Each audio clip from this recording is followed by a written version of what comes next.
Bonjour,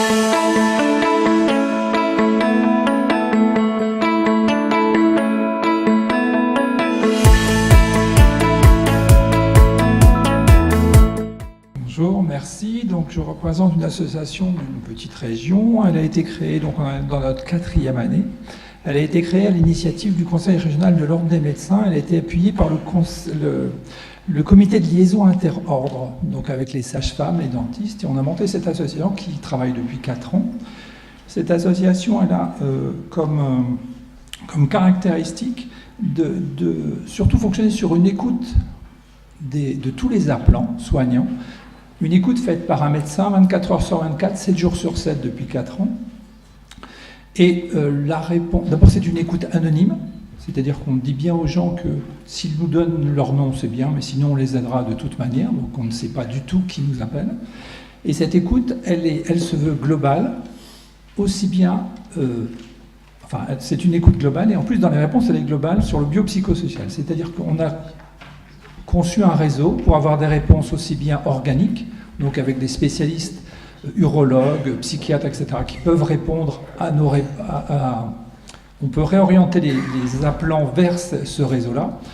On a également une réponse sociale, puisqu'on a, des référents aussi bien comptables que avocats qui peuvent aider les appelants dans leurs difficultés, avec aussi des liens avec la CARM, enfin, toutes les structures qui peuvent les aider.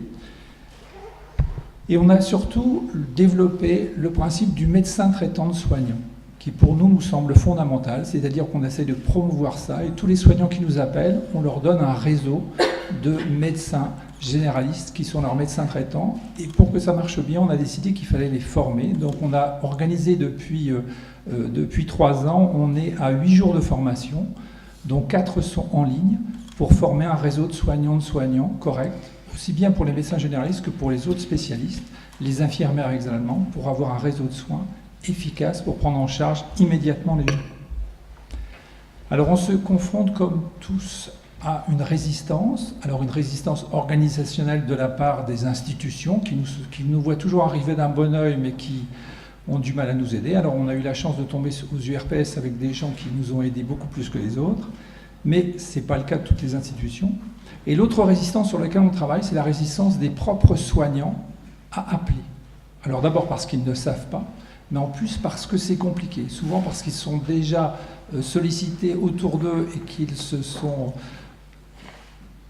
heurtés à des murs et qu'ils ont du mal à ressolliciter à nouveau. Donc c'est vraiment un des problèmes sur lesquels on va essayer de travailler. Et la dernière chose sur laquelle je voudrais insister, c'est que les hommes politiques nous ont refondu des régions, donc nous on travaille dans notre petit coin tranquille, et du coup on est en Nouvelle-Aquitaine. Or en Nouvelle-Aquitaine, il y a une autre association qui s'appelle MO, qui avait commencé à travailler. Donc il va falloir aussi, et c'est aussi le but de ce colloque, qu'on arrive à coordonner nos offres. On a une philosophie différente de MO, parce que nous on considère que c'est des médecins qui doivent être des écoutants. MO n'a pas cette philosophie-là. Du coup il va falloir arriver à proposer une démarche commune pour que les confrères puissent appeler en toute sécurité et avoir une offre cohérente et non pas une